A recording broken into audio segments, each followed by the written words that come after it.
HighBridge, a division of Recorded Books, presents The Comey Gang, an insider's look at an FBI in crisis, by John Ligato, read by Mike Chamberlain. Prologue. Mount Olympus. I cannot trust a man to control others who cannot control himself. Robert E. Lee. Gang, an organized group of criminals.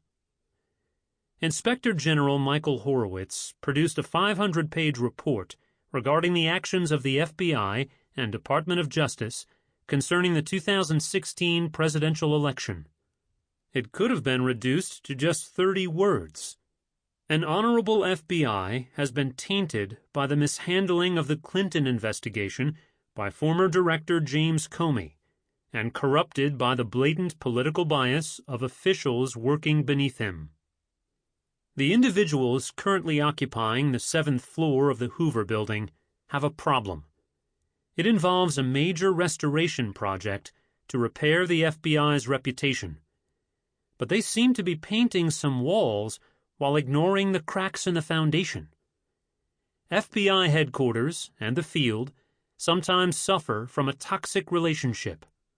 Public sector giants like General Motors understand the bottom line in business.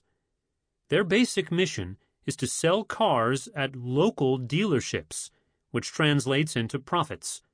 The corporate office recognizes that its very survival depends on the field's success, and therefore makes every effort to support them. The FBI's basic mission is putting bad people in jail, but headquarters has an identity crisis. They've never fully accepted their role as support to the field. BRIC agents generally consider HQ a hurdle to clear in accomplishing the mission. The Mueller-Comey era raised that bar. There's been an ongoing disconnect between the folks inside the Beltway and the field divisions. This impasse was considered a mild rash until James Comey began scratching away. The disease could be classified as Beltway delusion, since the symptoms include a belief that decisions made at HQ are divinely inspired. An outbreak of this illness was Comey's decision to conduct the Hillary Clinton email matter from the throne room. Investigations are normally conducted by field divisions, so why deviate on this case? Perhaps the director wanted to personally select a team of highly principled investigators. Or maybe he just wanted to stack the deck. Peter Strzok and Lisa Page were key players on both the email and Russian collusion cases. Their texts were well publicized and revealed a loathing toward candidate Donald Trump. When questioned about this bias, both insisted that they were part of a team and couldn't have influenced the entire group. Strzok paints an image of 10 impartial FBI agents with diverse views sitting at a conference table and evaluating evidence. But few people are aware of the backgrounds of this supposedly unbiased unit. Inspector General Horowitz released a few of the team's instant messages, IM. Sally Moyer is agent number 5. She instant messaged her boyfriend, agent number 1, I would rather have brunch with a bunch of his, Trump's, supporters, like the ones from Ohio that are retarded. A later Moyer IM proclaimed, Screw you, Trump. Whee! Sally's boyfriend, agent number 1, replied with, I find anyone who enjoys, supports Trump an absolute fucking idiot.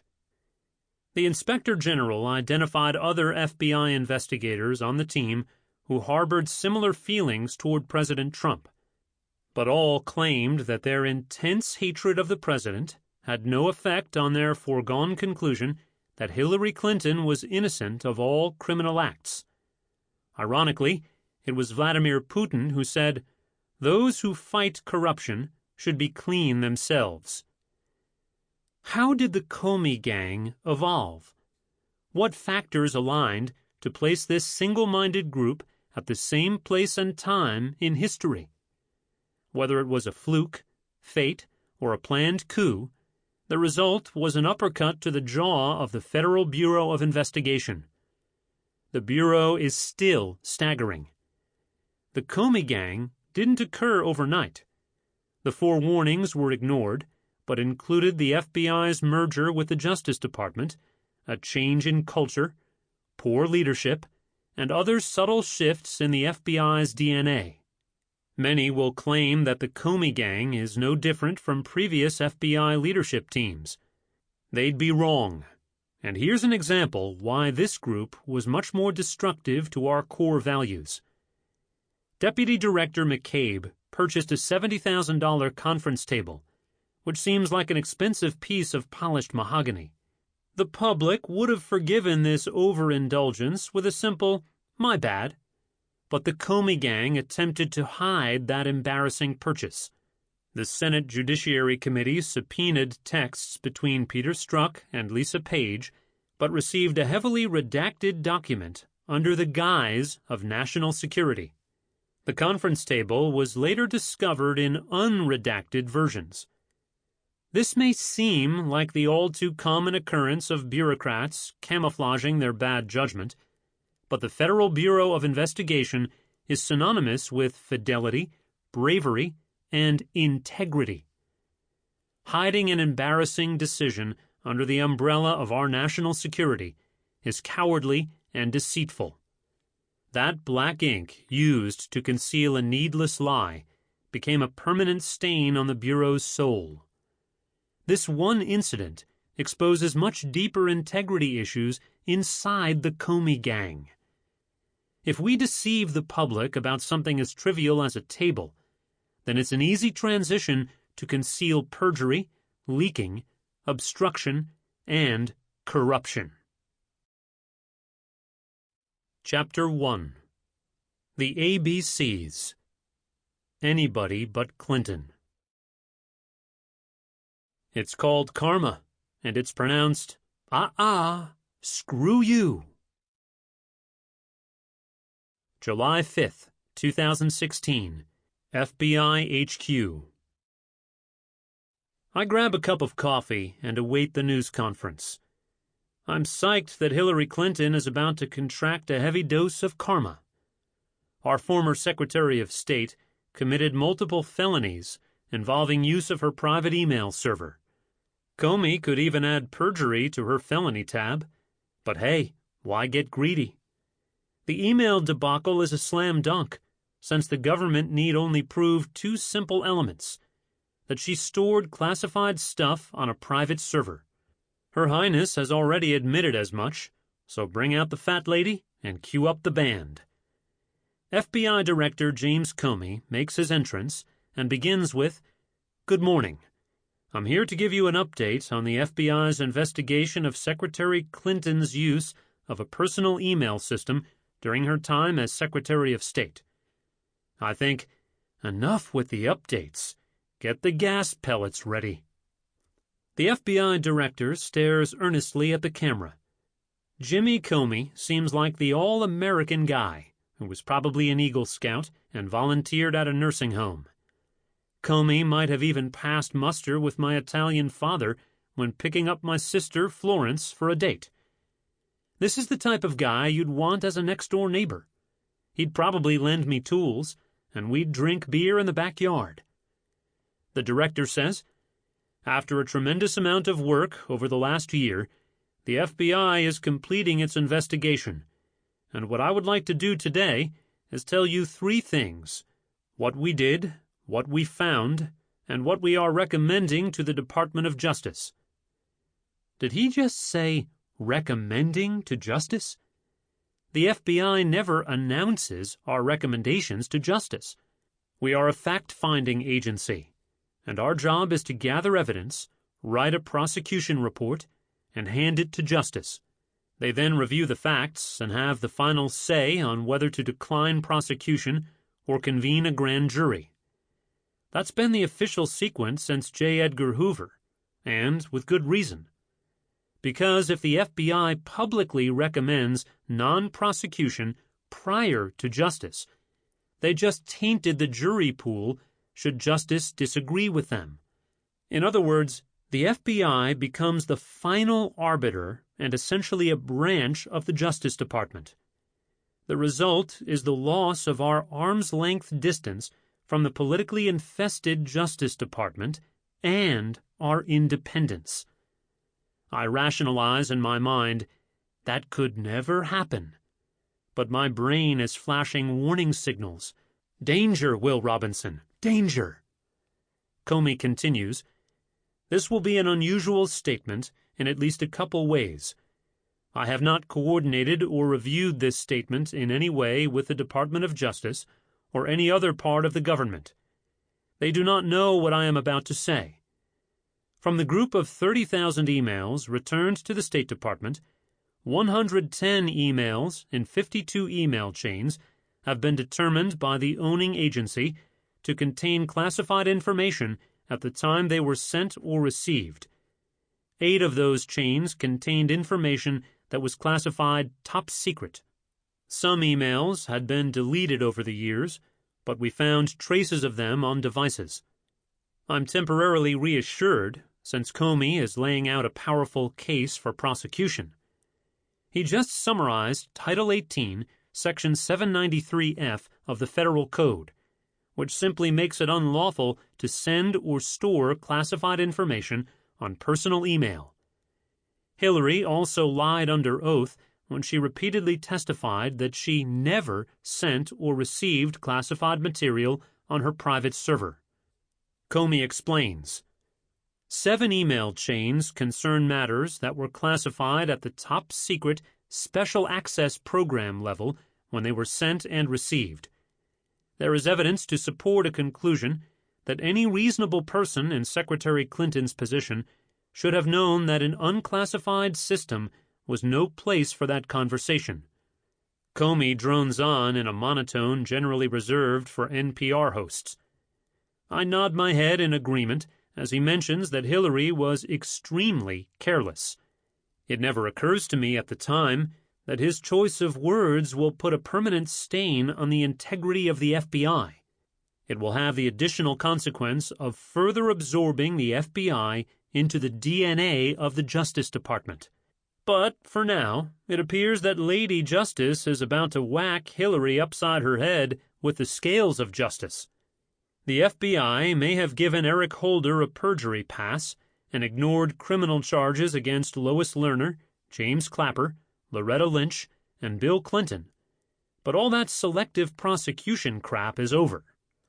There's a new sheriff in town, and his name is James F. Comey. The FBI director concludes with, although there is evidence of potential violations of the statutes regarding the handling of classified information, our judgment is that no reasonable prosecutor would bring such a case. The first word that involuntarily escapes my lips is bullshit, followed shortly by asshole. It takes me a few seconds to realize the implication of Comey's words. His official tone, facial expression, and words all scream guilty, but his last 8 words do not compute. A year later, it surfaces that Comey took a dive for the Clintons. He threw the fight, no different than some palooka who flops in the 10th round for cash and hookers.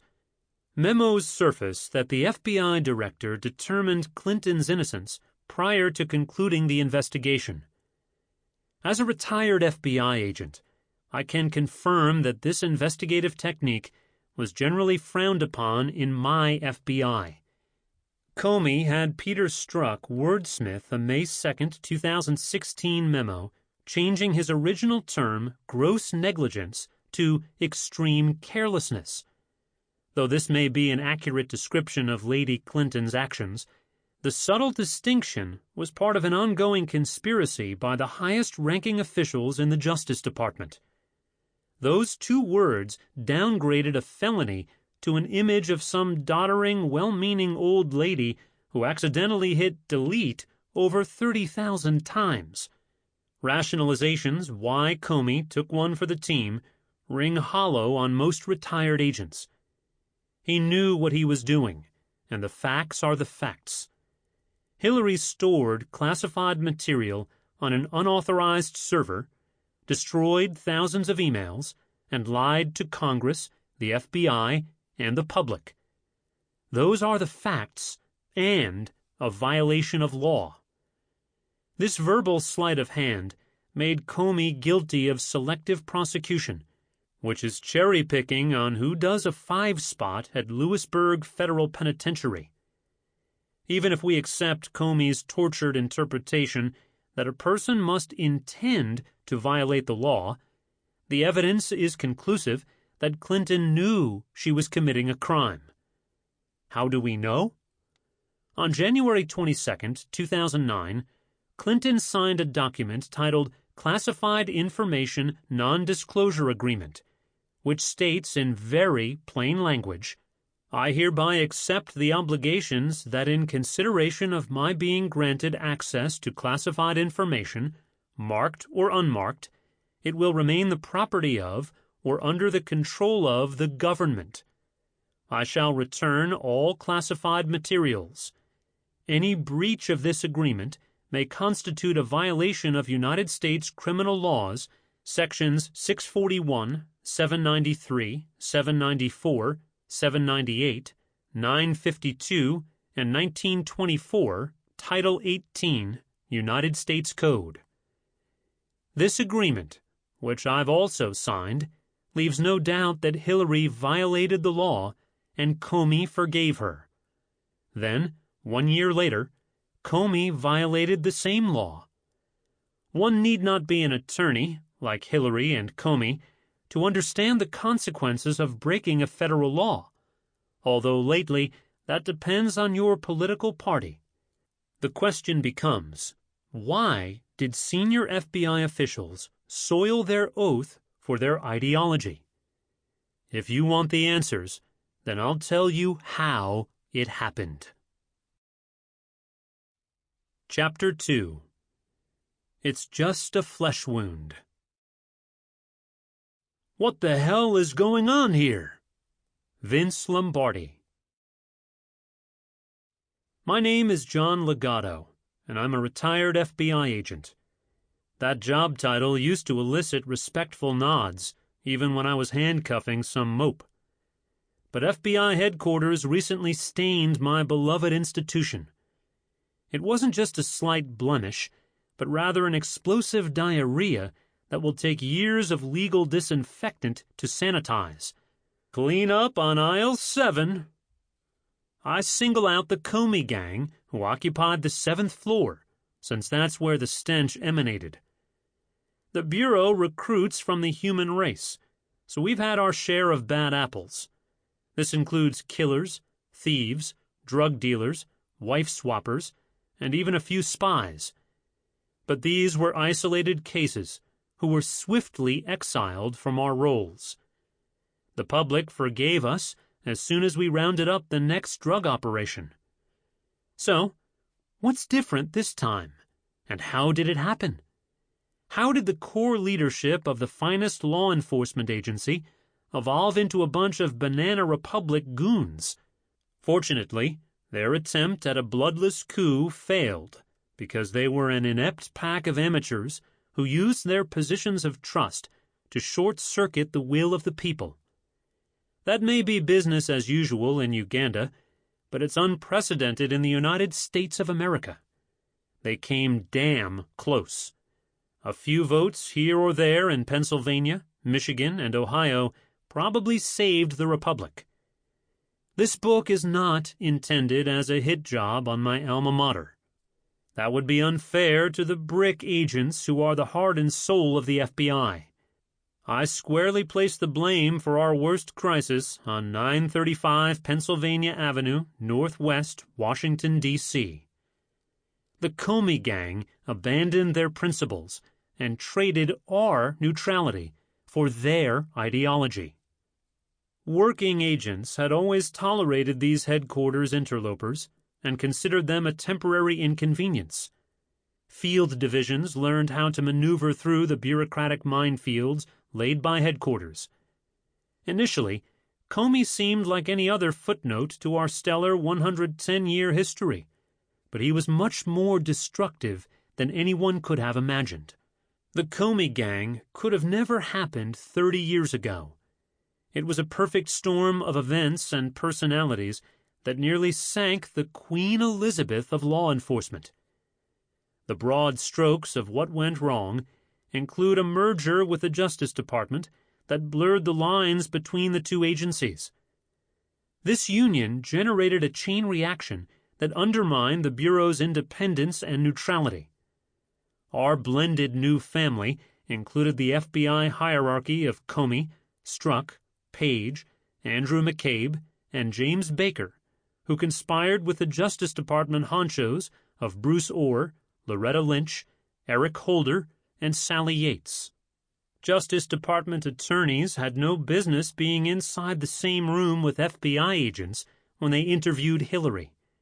It was an active investigation, and Attorney General Loretta Lynch was a political hack with the agenda of absolving Clinton. The mixing of politics with a criminal investigation will always result in a polluted outcome. Think Jussie Smollett. There were other issues contributing to a loss in reputation and honor, but it all boils down to poor leadership. The Comey gang was composed of a bunch of managers pretending to be leaders. This malfunction was evident when James Comey chose to investigate the email case from headquarters. The FBI's own website states that headquarters provides operational and administrative support to its 56 field divisions. One of these 56 field divisions is located a couple of miles from FBI HQ. So why did Comey decide to jump the shark? Headquarters requires a diet and should limit its menu to the budget, lab, training, policies, procedures, inspections, and running interference with all the other alphabet agencies inside the Beltway. That should be about the extent of its role, and the benefit to the public would be an additional 300 agents transferred back to the field. Headquarters goes through phases of mistrusting the field, even though the expertise lay in operations. After every major FBI screw-up, from 9/11 to the Carter-Page FISA warrant, the 7th floor follows the same remedial action plan. Initiate the investigation, offer a lukewarm apology, identify a martyr with a sharp sword, and then mandate corrective training for all the troops. But nothing ever changes since the fault lay in the building's structure and not in its curb appeal. General George S. Patton said, "No good decision was ever made in a swivel chair." I described the disconnect between the field and headquarters as a case of beltway delusion. It's an affliction affecting bureaucrats working within the D.C. beltway in which their reality is altered. They can no longer relate to individuals below their pay grade. If you doubt that beltway delusion is real, then consider the following statement by Deputy Director McCabe following Comey's dismissal. "We are a large organization. We are 36,500 people across this country, across this globe. We have a diversity of opinions about many things, but I can confidently tell you that the vast majority of FBI employees enjoyed a deep and positive connection to Director Comey." Mr. McCabe should have picked up a phone and called some brick agent in New York City for a second opinion. Months prior to the 9/11 attacks, Minneapolis FBI agents sent over 70 communications to HQ predicting a major terrorist attack using aircraft as weapons. FBI HQ rejected every request, which highlighted their lack of trust in the field and serves as an example of beltway delusion. HQ's habit to set policy and then conduct the investigation from a distance should have been a warning to the next FBI director. The following is an excerpt from a 2002 letter Agent Colleen Rowley penned to then FBI Director Robert Mueller. It followed a major intelligence failure by HQ when the Minneapolis division begged for a warrant that may have prevented the 9/11 attacks. May 21, 2002. Dear Director Mueller, your plans for an FBI headquarters super squad simply fly in the face of an honest appraisal of the FBI's pre-September 11th failures. The Phoenix and Minneapolis office reacted remarkably well regarding the terrorist threats they uncovered or were made aware of pre-September 11th. Emphasis on pre in the original. The same cannot be said for the FBI headquarters bureaucracy. And you want to expand that? Should we put the counterterrorism unit chief and SSA, who previously handled the Moussaoui matter, in charge of the new super squad?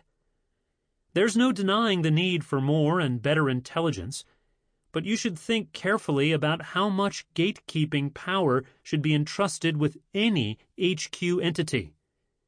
If we are indeed in a war, shouldn't the generals be on the battlefield instead of sitting in a spot removed from the action while still attempting to call the shots?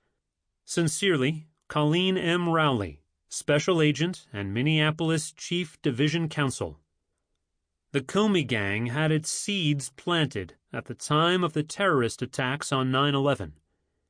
There had been periodic attempts by the Justice Department to control FBI investigations going back to Bobby Kennedy.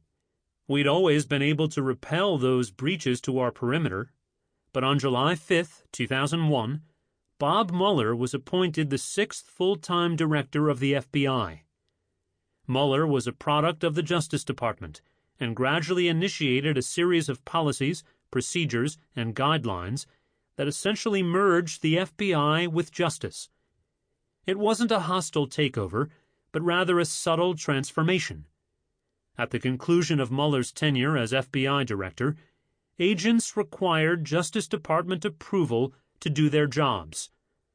And to consolidate the takeover, James Comey became the 7th director of the Federal Bureau of Investigation. This shotgun wedding has at times been disastrous and not without human consequences. A Justice Department civil rights attorney may have ignored evidence of an honor killing for fear of antagonizing Muslims post-9/11. And there's the curious case of Tom McHale. These and other incidents reveal the mindset at headquarters, whose attitude at times has bordered on an arrogant omnipotence. Hoover ran a closed shop and wouldn't tolerate outside interference, whether from a politician, attorney general, or president. This maintained our image as impartial crime fighters.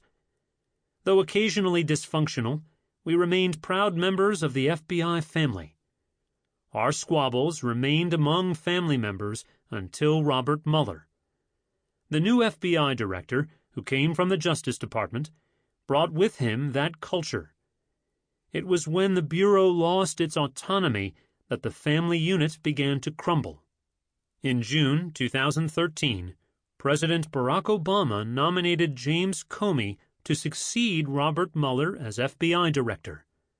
His 10-year appointment was confirmed the following month by a 93-1 count in the Senate.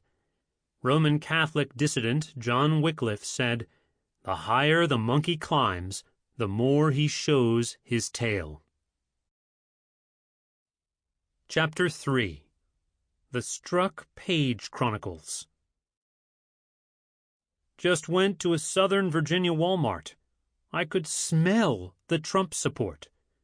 Text from Peter Strzok to Lisa Page. The Inspector General's report answered a question inquiring minds wanted to know. Why did Lisa Page and Peter Strzok engage in hundreds of conversations vilifying Donald Trump and discussing FBI cases from their work cell phones? Page explained to investigators that the reason was personal.